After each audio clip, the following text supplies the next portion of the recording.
If someone had told me my college degree would end up in a glove compartment while I opened doors for other people's futures, I would have called it a detour.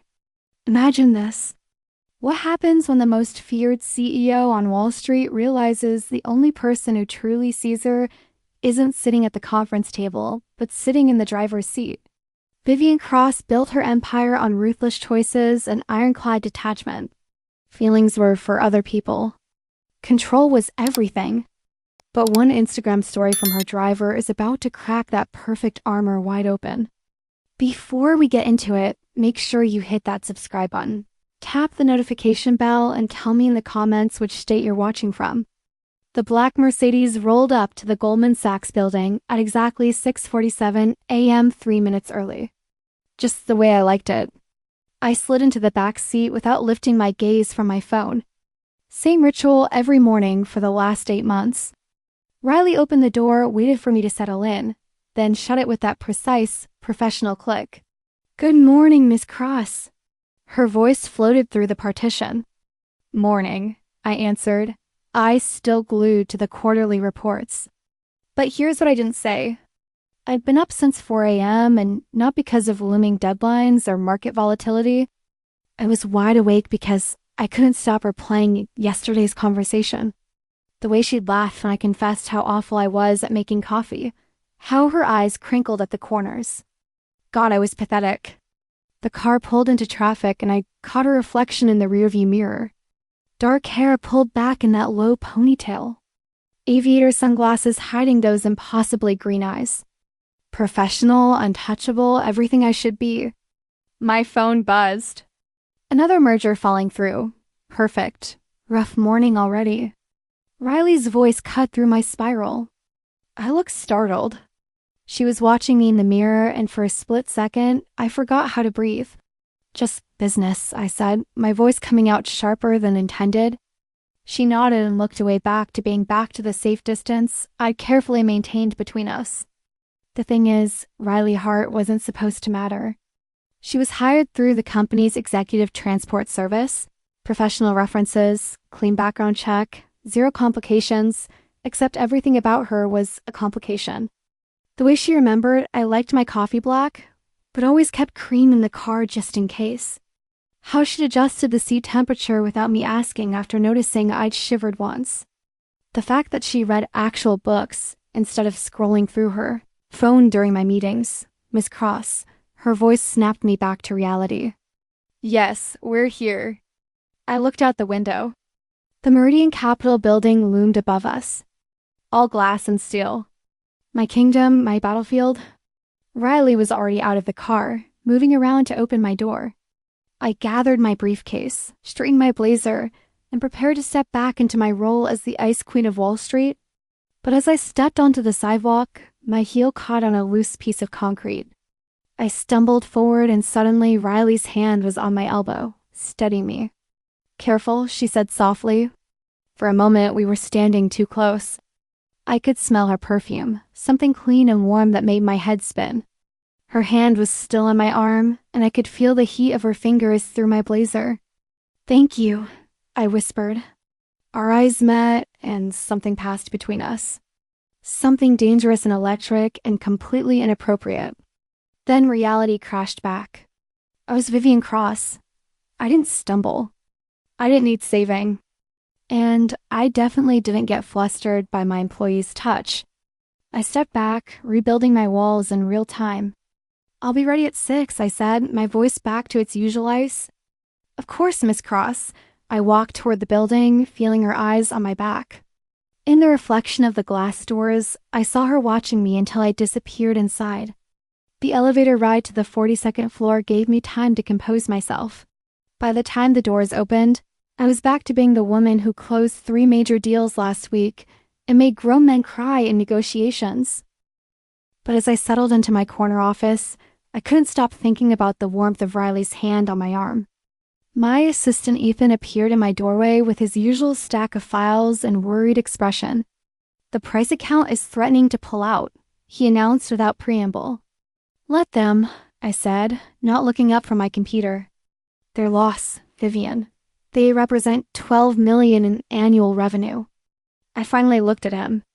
Ethan had been with me for 3 years. He'd seen me negotiate hostile takeovers without blinking.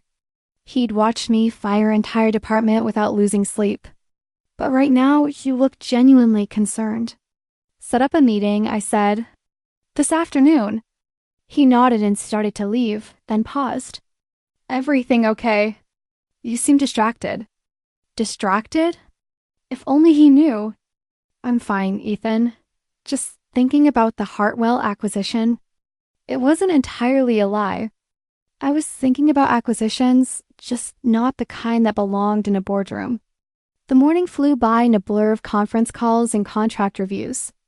But every time I glanced out my window at the street below, I found myself looking for a familiar black Mercedes. At 11:30, my phone buzzed with a text. Riley, traffic's heavy on 5th. Might be 5 minutes late for your lunch pickup. I stared at the message longer than necessary. She didn't have to text me. The company protocol was to call Ethan if there were delays, but she texted me directly. Me, no problem. One typed and deleted 3 different responses before settling on those 2 words. Professional, safe. But my heart was racing like I just closed the deal of the century. The price meeting went better than expected. By 4 p.m., I not only saved the account, but negotiated a 15% increase in their investment portfolio. I should have felt victorious. Instead, I felt restless. At 5:45, I gathered my things and headed downstairs. Riley was waiting by the car, scrolling through her phone. When she saw me approaching, she quickly put it away and opened the rear door. How was your day? She asked as we pulled into traffic. It was such a simple question. The kind of thing people asked each other every day, but coming from her, it felt like so much more. Productive, I said. Yours, can't complain. Though I did have to explain to a parking attendant why I was sitting in a no parking zone for 2 hours. I found myself smiling. What did you tell him? That my boss was scarier than any ticket he could write. I laughed, actually laughed, and caught her grinning in the rearview mirror.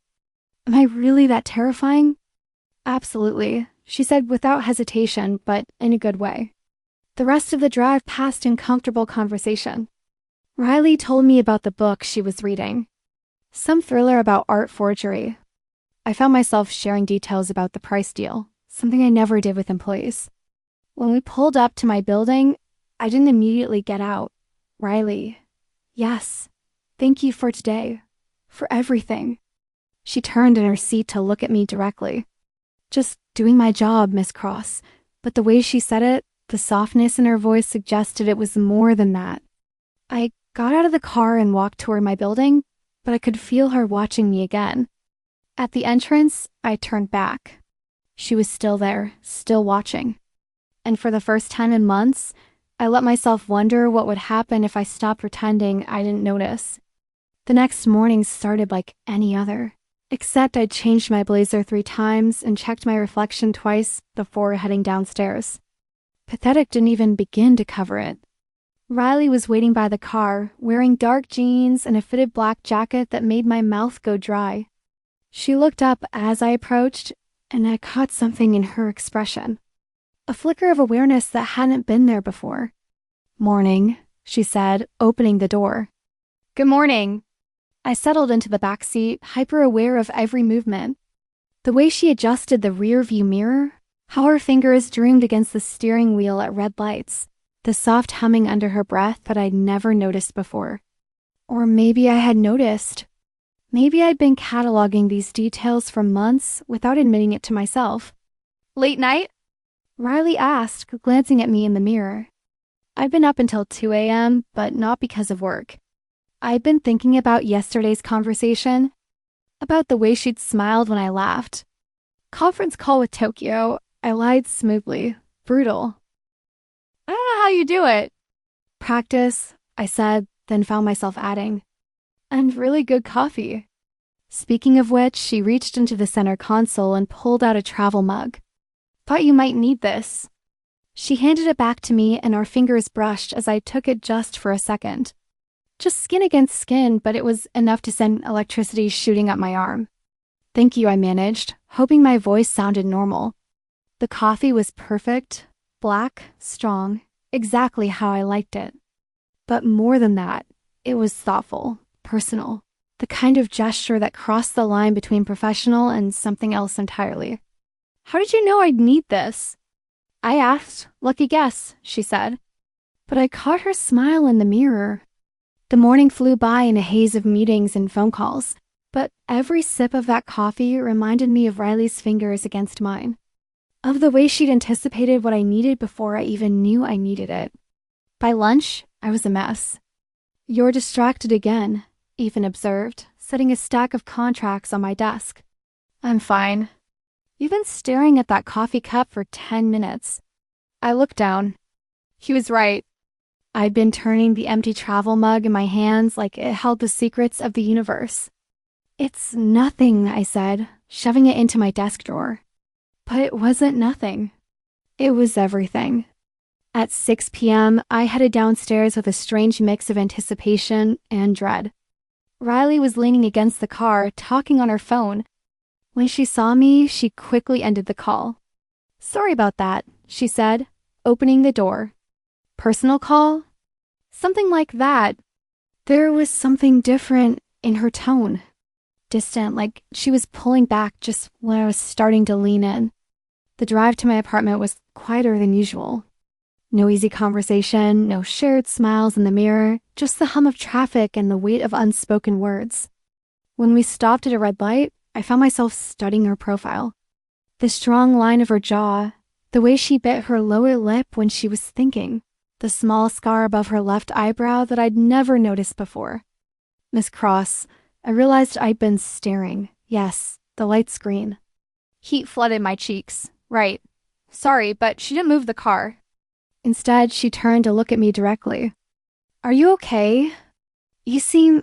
I'm fine," I said quickly. Because if something's wrong, if I've done something, you haven't done anything wrong. The words came out sharper than I intended. Riley's expression shuddered, and she turned back to the road. The rest of the drive passed in uncomfortable silence. When we pulled up to my building, I didn't immediately get out. I sat there knowing I should say something, knowing I'd hurt her feelings, but not knowing how to fix it without revealing too much. "Riley, have a good evening, Miss Cross." Her voice was perfectly professional, perfectly cold, everything I taught her to be. I got out of the car and walked toward my building, feeling like I just lost something important without ever really having it. But as I reached for the door handle, I heard footsteps behind me. "Miss Cross, wait." I turned. Riley was standing a few feet away, her hands shoved deep in her jacket pockets. "I'm sorry if I overstepped."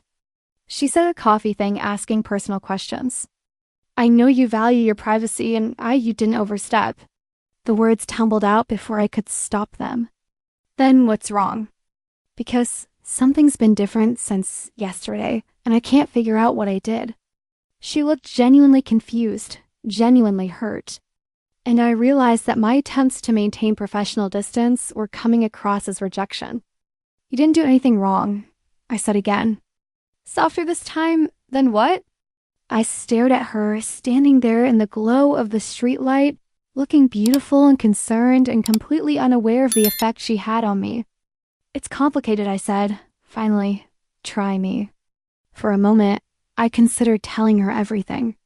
About the sleepless nights, about the way my heart raced every time she smiled, about how she'd become the best part of my day without even trying.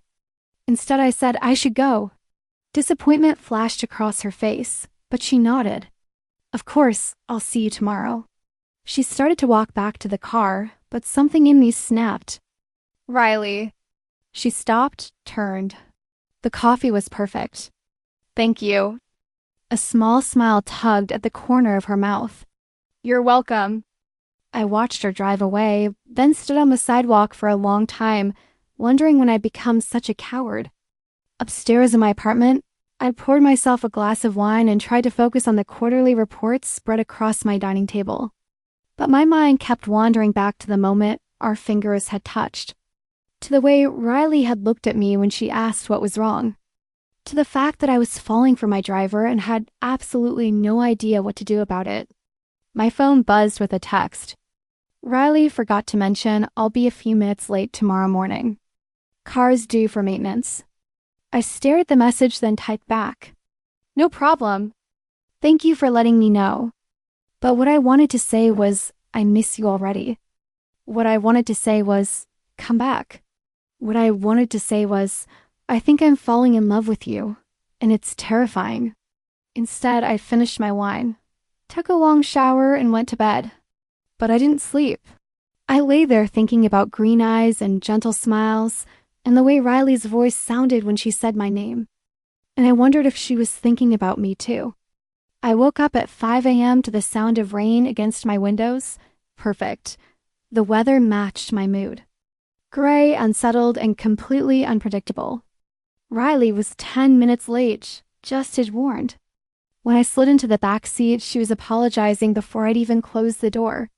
Sorry, Miss Cross. The maintenance took longer than expected. It's fine, I said, but I was studying her in the mirror.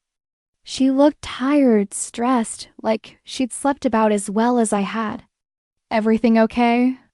I found myself asking, just car trouble, nothing major, but there was something in her voice, something off. The drive to the office was quiet, filled with the steady rhythm of rain on the roof and the swish of windshield wipers. I tried to focus on my emails, but I kept glancing up at Riley's reflection. She was gripping the steering wheel tighter than usual. Her jaw was set in a way that suggested she was thinking about something unpleasant. Riley! Yes, are you sure you're okay? She met my eyes in the mirror, and for a moment, I saw something vulnerable there. Something that made my chest tighten. I'm fine, she said. Just tired. I wanted to push. Wanted to ask what was really wrong. But we pulled up to my building before I could find the courage. I'll see you at 6, I said as I got out. Actually, Riley said, rolling down the window. I might need to leave a few minutes early today. Personal appointment. Of course. Just let Ethan know when you need to go. She nodded, but didn't meet my eyes. I spent the morning in back-to-back meetings, but I couldn't shake the feeling that something was wrong. Riley had seemed distant, distracted, like her mind was somewhere else entirely. At lunch, I found myself checking my phone more often than usual. No messages from Riley, no updates about pickup times or traffic delays. By 3:00 p.m., I was worried enough to text her. Me? Everything okay? The response came back immediately, Riley. All good. See you at 5:45. Professional. Impersonal. Nothing like the easy warmth we'd been building toward. I tried to focus on work, but my mind kept wandering. Had I done something wrong, said something that upset her? Or was this about whatever personal appointment she had to leave early for? At 5:30, Ethan knocked on my door. Your driver called. She's running about 15 minutes behind. Did she say why? Just that she'd be there as soon as possible. I nodded, but anxiety was building in my chest. Riley was never late without a detailed explanation. Never vague about timing. Something was definitely wrong. At 6:05, I finally saw the familiar black Mercedes pull up outside. I gathered my things and headed downstairs, rehearsing what I'd say. How I'd ask if she was okay without sounding like I was overstepping. But when I got to the car, Riley barely looked at me. Sorry I'm late, she said, opening the door. No problem. Everything traffic was brutal.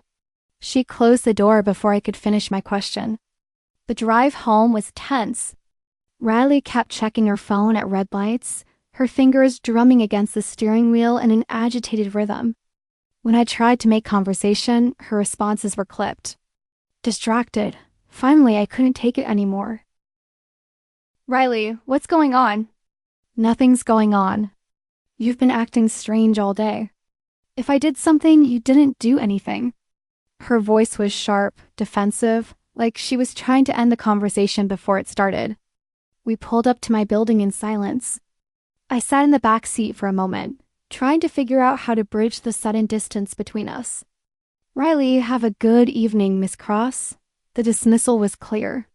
I got out of the car, feeling like I'd been slapped. But as I walked toward my building, I heard her car door slam. Footsteps on the pavement. Miss Cross, wait. I turned.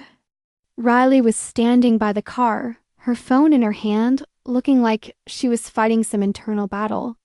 I'm sorry, she said. It's been a difficult day. Do you want to talk about it? She looked at me for a long moment, then shook her head. It's personal. I shouldn't have let it affect my work. I'm not asking as your employer, I said quietly. Something shifted in her expression. Surprise, maybe. Or hope. She started to say something, then stopped, looked down at her phone. I should go, Riley, but she was already getting back in the car. I stood on the sidewalk watching her drive away, feeling more confused than ever upstairs. I poured myself a glass of wine and tried to make sense of the day. Riley's strange mood, her evasiveness, the way she looked at me like she wanted to say something but couldn't. I was halfway through my second glass when curiosity got the better of me. I pulled out my phone and opened Instagram.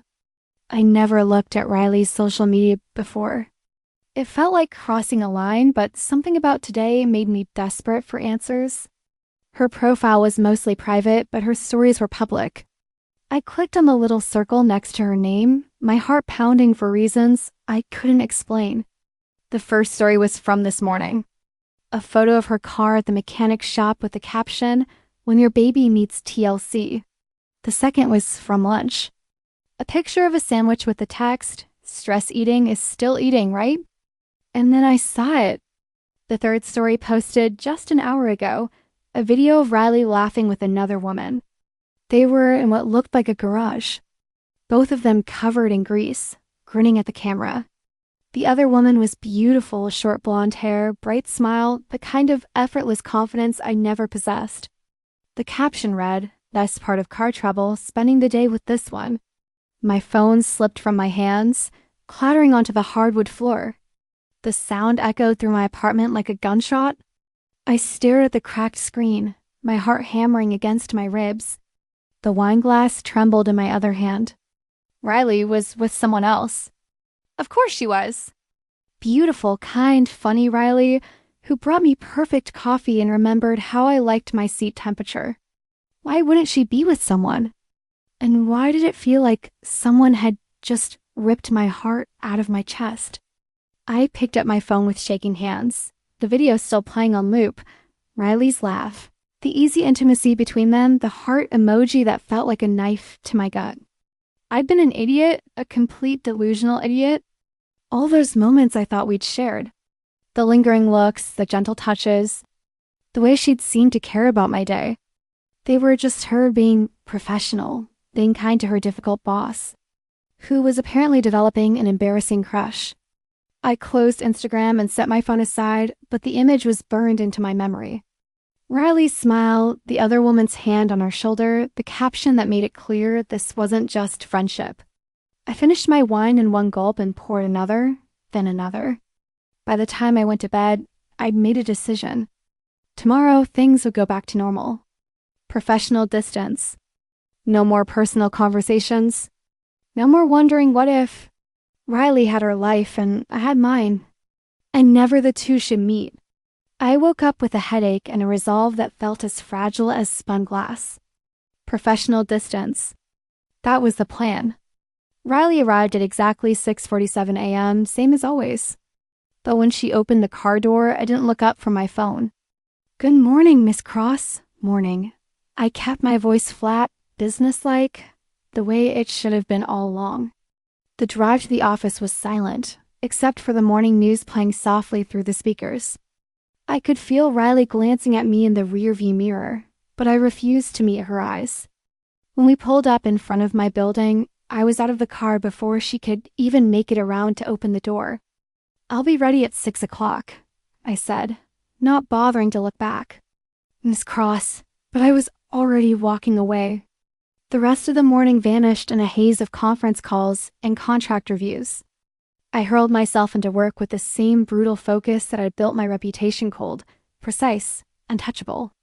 Around lunchtime, Ethan appeared in my doorway, worry written all over his face. "The Henderson account is asking for a meeting next week," he said. "Fine, set it up." And your driver called. She wanted to confirm your pickup time. My grip tightened around my pen. 6 o'clock. Same as always. She also asked if everything was okay. Said you seemed upset this morning. I looked up sharply. What did you tell her? That you were fine. He hesitated, then stepped fully into my office and closed the door. But, Vivian, are you? Because you've been acting off for weeks, and now you look like you haven't slept in days. I'm perfectly fine, I snapped. Right, and I'm the Queen of England. I shot in a glare, but Ethan had worked for me too long to scare easily. Talk to me, he said quietly. What's going on?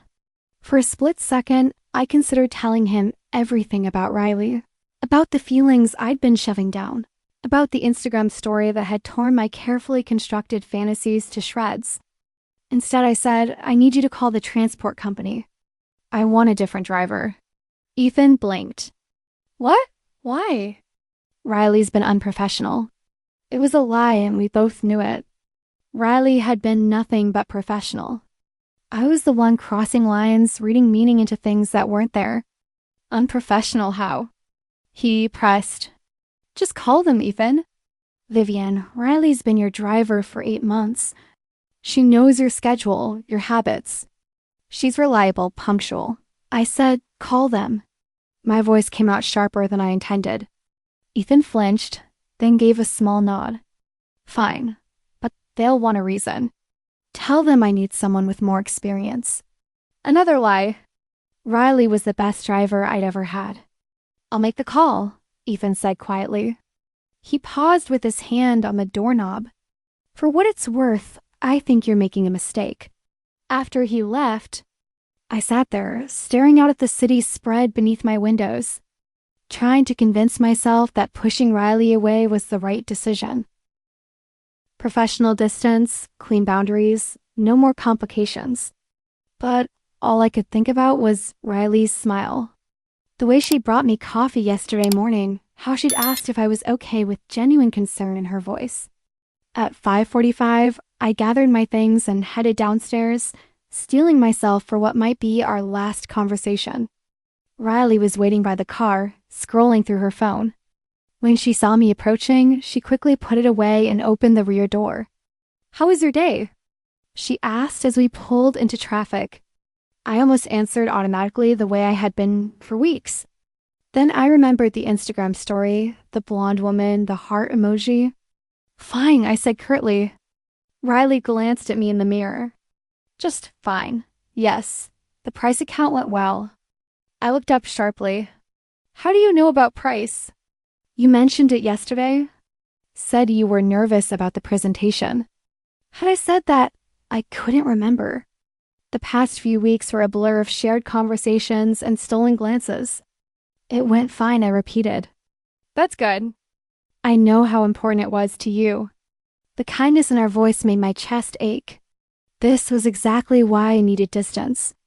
Riley cared too much, noticed too much, made me want things I couldn't have. Riley, yes, we need to discuss your punctuality. I saw her shoulders tense.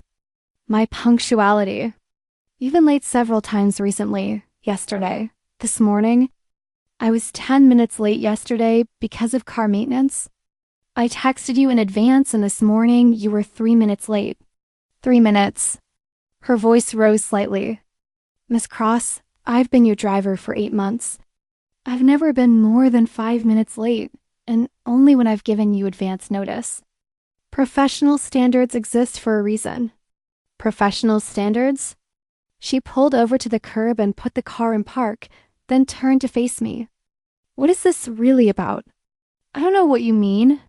Yesterday, you were asking if I was okay. Today, you won't even look at me. What changed?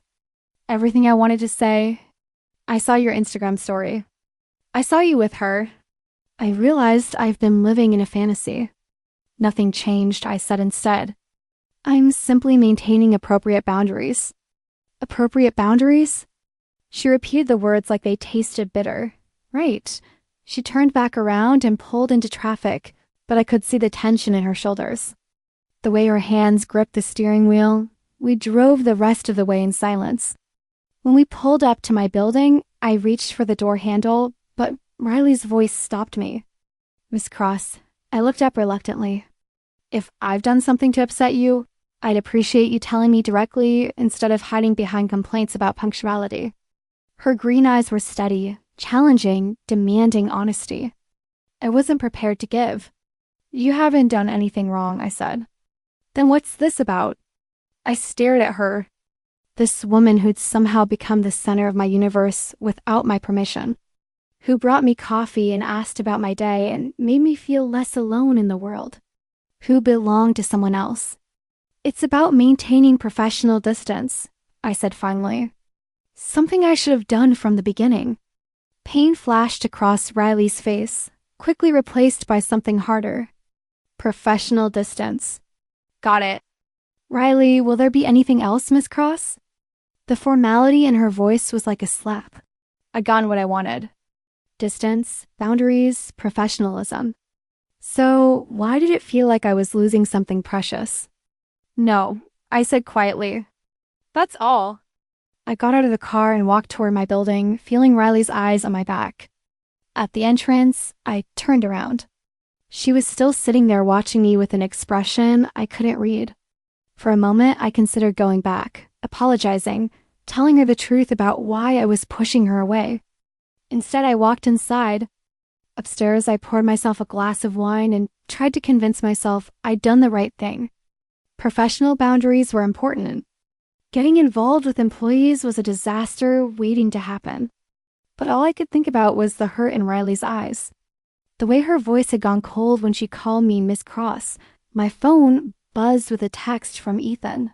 Ethan? Transport company says they can have a new driver start Monday. You sure about this? I stared at the message for a long time. Me? Yes, I'm sure. But as I hit send, I felt like I was making the biggest mistake of my life. Friday morning came with the kind of gray sky that matched my mood perfectly. I barely slept, tossing and turning while replaying yesterday's conversation with Riley. The hurt in her eyes. The way her voice had gone cold. The way I destroyed something beautiful because I was too much of a coward to face my feelings. Riley arrived at exactly 6:47 a.m., not a minute early, not a minute late. Professional punctuality, just like I demanded. When I slid into the back seat, she didn't greet me. Didn't ask how I was, just started the car and pulled into traffic. The silence was deafening. I tried to focus on my emails, but the words blurred together. All I could think about was how wrong this felt, how much I missed her voice, her laugh, the easy warmth that had been building between us. Riley, I said finally. Yes, Miss Cross. Even her tone was different, clipped, distant. Everything I'd asked for, nothing I actually wanted. How's your car running after the maintenance? Fine. One word, no elaboration, no invitation for further conversation. I deserve this. I knew I deserved this, but it still felt like a knife to the chest. The rest of the drive passed in uncomfortable silence. When we pulled up to my building, Riley didn't get out to open my door. Just sat there, hands on the steering wheel, staring straight ahead. I'll be ready at 6, I said. Actually, Riley said, still not looking at me. This is my last day. My blood turned to ice. What? I've been reassigned. Someone else will be picking you up on Monday. Reassigned? By who? Finally, she turned to look at me. Her green eyes were flat, empty. By you, Miss Cross, through your assistant. The words hit me like a physical blow. I'd forgotten about my request to Ethan. In my panic and heard over the Instagram story, I'd asked for a different driver. Riley, I'm fine, she said, cutting me off. Professional distance, right? This is probably for the best. Wait, but she was already getting out of the car to open my door. Professional to the end. I stumbled out onto the sidewalk, my mind reeling. Done what? Fallen for someone I work with. Fallen for someone. Period. Riley's eyebrows rose. Period. Heat flooded my cheeks. I mean, I've dated, but nothing serious. Nothing that felt like what? Like this. The words hung between us, heavy with implication. Riley was quiet for a long moment, then put the car in drive. "We should probably get you home," she said. "And then we should talk. Really talk." The drive to my apartment was charged with a different kind of tension than before. Not the uncomfortable distance of the past 2 days, but anticipation, possibility, the electric feeling of standing on the edge of something life-changing. When we pulled up to my building, Riley turned off the engine. "Can I come up?" she asked. My heart hammered against my ribs.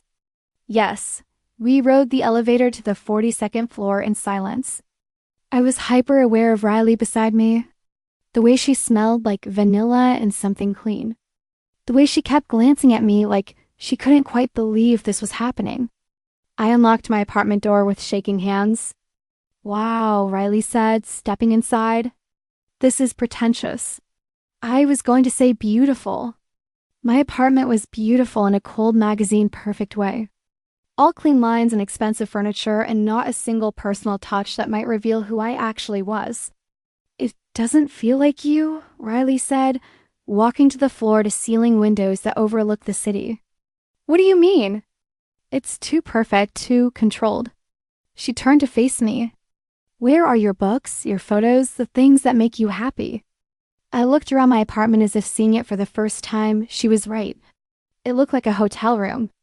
Beautiful, but sterile. "I don't really have hobbies," I said. "Or photos." "Everyone has something that makes them happy." "Work makes me happy." Riley gave me a look that suggested she didn't believe that for a second. "What about you?" I asked, deflecting. "What makes you happy?" "Books, old movies, working on cars with my hands." She paused. "Driving you around the city and pretending I don't notice when you smile at something on your phone." My breath caught. "You notice that?" "I notice everything about you, Vivian. The way you bite your lip when you're thinking. How you always check your reflection in the window before getting out of the car. The fact that you've never once been rude to a server or a doorman. Even when you're having the worst day, you've been watching me constantly." Riley stepped closer. "The question is, what are we going to do about it?" I stared at her. This woman who saw me more clearly than I saw myself, who'd been brave enough to tell me how she felt while I'd been hiding behind professional boundaries and wounded pride. "I don't know the rules," I said quietly. "What rules for this?" "For whatever this is. I spent my entire adult life building walls, keeping people at a distance. I don't know how to let someone in." Riley moved closer until she was standing just a few feet away. "There are no rules, Vivian. Just two people who care about each other, figuring it out as they go. What if I'm terrible at it? What if I hurt you? What if you don't?" The simple question hung in the air between us. What if I didn't hurt her? What if this thing between us was real and good and worth the risk? "I'm scared," I admitted. "Of what?" "Of wanting this too much. Of needing you too much."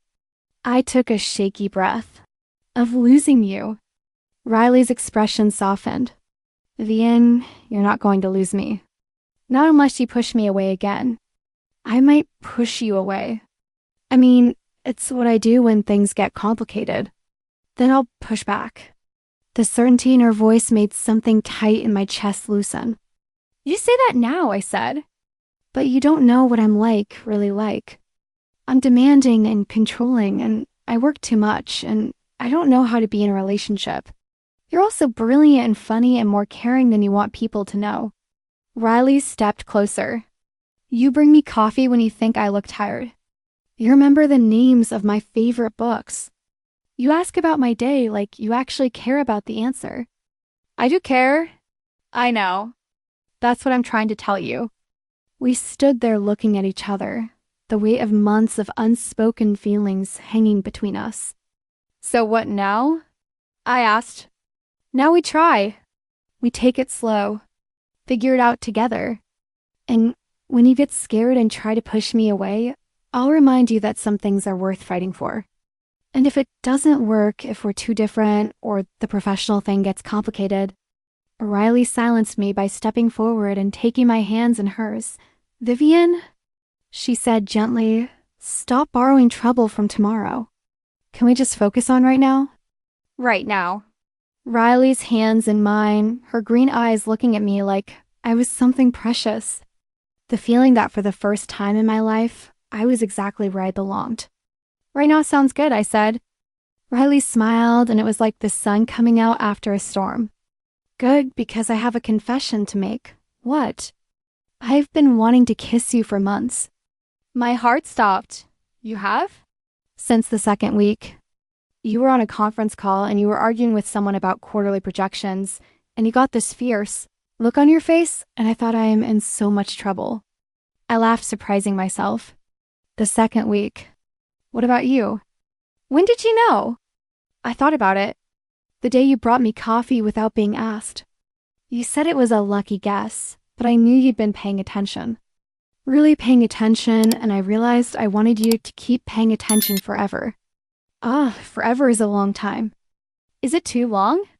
Riley's smile was soft and sure. Not nearly long enough. She leaned closer and I could feel her breath against my lips. Vivian. Yes. Can I kiss you now? Instead of answering, I closed the distance between us. The kiss was soft at first, tentative. Like we were both afraid this might be a dream we'd wake up from. But then Riley's hands found my face, and I melted into her, and suddenly nothing else mattered. When we finally broke apart, we were both breathing hard. Wow, Riley whispered. Yeah, wow. We stood there holding each other, and for the first time in my life, I felt completely perfectly at peace. So Riley said eventually, "What do we do now?" I smiled, feeling lighter than I had in years. Now we order takeout, and you tell me about all the books I should be reading. And tomorrow you pick me up at 6:47 a.m. and we figure out the rest as we go. I like that plan. Good, I said, kissing her again because I'm not letting you go anywhere. 3 months later, I was standing in my office at 5:30 p.m. staring out at the city lights and marveling at how much had changed. The Hartwell acquisition had gone through. The price account had expanded. I'd just been featured on the cover of Forbes as one of the top female executives under 40. But none of that mattered as much as the text message on my phone. Riley running 5 minutes late. Traffic on 5th is brutal. Miss you. Me miss you too. Take your time. 6 months ago, I would have been irritated by the delay. Now I just smiled and used the extra time to finish reviewing contracts. My relationship with Riley had been the best kept secret on Wall Street. We'd been careful. No public displays of affection, no obvious changes in our professional dynamic. To the outside world, she was still my driver, and I was still the ice queen of finance. But behind closed doors, everything had changed. Riley had moved in with me 2 weeks ago. My sterile apartment now had books scattered on the coffee table, plants on the windowsills, and photos of us together tucked discreetly on my nightstand. It felt like a home for the first time in my life. Miss Cross, Ethan appeared in my doorway. Your car's here. Thank you, Ethan. Have a good weekend. You too. And Vivian. He paused at the door. I'm glad you figured it out. I smiled, me too.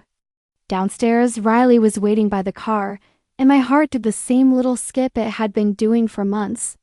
She was wearing dark jeans and a leather jacket, her hair loose around her shoulders, beautiful and confident in mine. Sorry I'm late, she said, opening the door for me. It's fine, I said, but instead of getting into the back seat, I paused. Actually, can I sit up front today? Riley's eyebrows rose, feeling rebellious. Miss Cross, something like that. I slid into the passenger seat and Riley got behind the wheel, grinning. This is new, she said. I thought it was time to break some rules. We'd been careful for months, professional in public, personal in private. But lately I'd been feeling restless, tired of hiding, tired of pretending that Riley was just my driver when she was so much more. How was your day? Riley asked as we pulled into traffic. Good. The Forbes interview went well. They want to do a follow-up piece next month. That's amazing. I'm proud of you. The simple words made my chest warm. Riley had been my biggest supporter through the interview process, helping me practice answers and reminding me to eat when I got too nervous. What about you? How was your day off? Productive. I finished the book you recommended, did some grocery shopping, and may have spent an embarrassing amount of time looking at apartments. My heart skipped. Apartments for Jess and Kim. They're thinking about moving to the city. Oh, I tried to hide my disappointment. For a moment, I thought she was looking for her own place, that maybe she was getting tired of living with me. Riley glanced over and caught my expression. Hey, what's wrong? Nothing. I just thought, never mind. Vivian. Riley's voice was gentle but firm. Talk to me? I sighed. I thought you were looking for your own apartment. That maybe you wanted some space. Riley pulled over to the curb and put the car in park, then turned to face me. Are you serious right now? I don't know. Maybe we've been living together for 2 weeks, and I know it's a big adjustment, Vivian. Riley reached over and took my hand. I love living with you. I love waking up next to you every morning and falling asleep in your arms every night. I love that you leave little notes in my lunch and that you've started reading the books I recommend. You do. I do. And if you're having second thoughts, I'm not, I said quickly. I love living with you too. I love everything about us. I've never done this before. The whole domestic thing. I don't know if I'm doing it right. Riley's smile was soft and understanding. There is no right way, Vivian. There's just our way. She leaned over and kissed me soft and sweet, and I felt some of the tension leave my shoulders. Besides, she said against my lips, you're doing better than you think. You actually cooked dinner last night. I heated up takeout. You transferred it to real plates. That counts. I laughed, feeling lighter. I love you. I love you too. We sat there for a moment, just looking at each other, and I marveled at how natural this felt. All right. So Riley said eventually, what do you want to do tonight? We could order and watch a movie. Actually, I said, I have a better idea. Yeah. I looked around at the busy street, at the people walking by, at the world that had no idea that Vivian Cross, the Ice Queen of Wall Street, was head over heels in love with her driver. Let's go somewhere, I said. Where? I don't care, anywhere. I just want to be with you. Riley's smile was brilliant. I know just the place. She pulled back into traffic, and we drove through the city as the sun set behind the skyscrapers. Riley took us to a small park overlooking the river, a place I'd never been, despite living in the city for years. We parked and got out, walking hand in hand to a bench that faced the water. The city lights were starting to twinkle in the gathering darkness, and the air was crisp with the promise of autumn.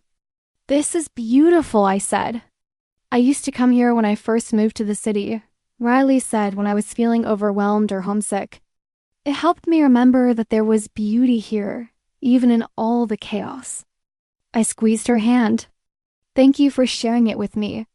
Thank you for letting me share everything with you.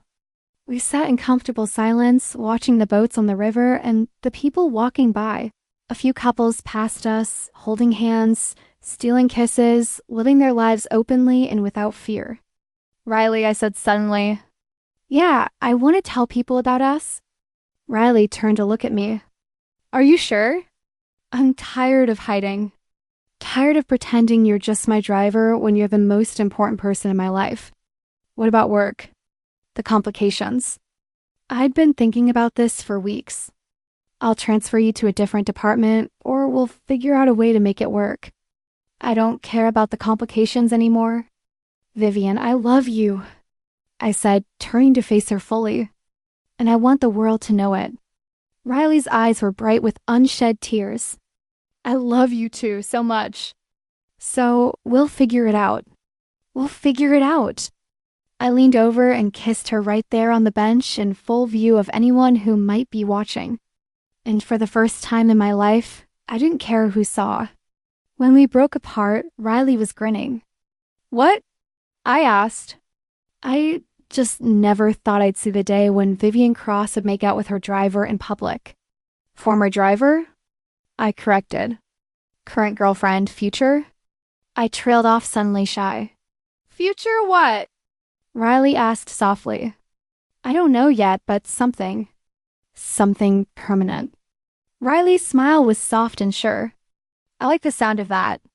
We drove home as the city came alive around us, and I realized that this was what happiness felt like. Not the cold satisfaction of closing a deal or the brief high of professional success, but this warm, steady feeling of being exactly where I belonged. When we pulled into the garage of my building, Riley turned off the engine but didn't move to get out. What is it? I asked. I just want to remember this moment, she said. The night you decided to stop hiding. The night we decided to stop hiding. I corrected. The night we decided to stop hiding. She agreed. I leaned over and kissed her again there in the front seat of the car where it all began. Where I'd first noticed the way she smiled. Where I'd fallen in love without even realizing it. Come on, I said at last. Let's go home. Home, Riley echoed, like she was trying the word on for size. I like how that sounds. Good, I replied, slipping my hand into hers as we walked toward the elevator. Because you're stuck with me now. Promise? Promise. 6 months later, Riley and I showed up in the business section of the Times, not because of a scandal, but because of the innovative employee partnership program we'd created together. She'd launched her own consulting firm, helping executives build stronger relationships with their teams, and I'd been her very first client. The article called us an unlikely partnership that's changing how Wall Street thinks about workplace relationships. I had no idea how accurate that really was. But the real reward wasn't the professional praise or the press coverage. It was the small, steady moments, the morning coffee, the late night talks. The way Riley still brought me lunch when I worked too late, and the way I still felt butterflies when she smiled at me from across a room. It was the life we built together, one honest conversation at a time. And it all began in the backseat of a black Mercedes, with a woman who saw straight through my defenses and decided I was worth waiting for. Don't forget to subscribe for more stories like this one, and tell me in the comments what you thought of Vivian and Riley's journey. Sometimes the best investments aren't financial, they're emotional. And sometimes the person who changes your life is the one you least expect.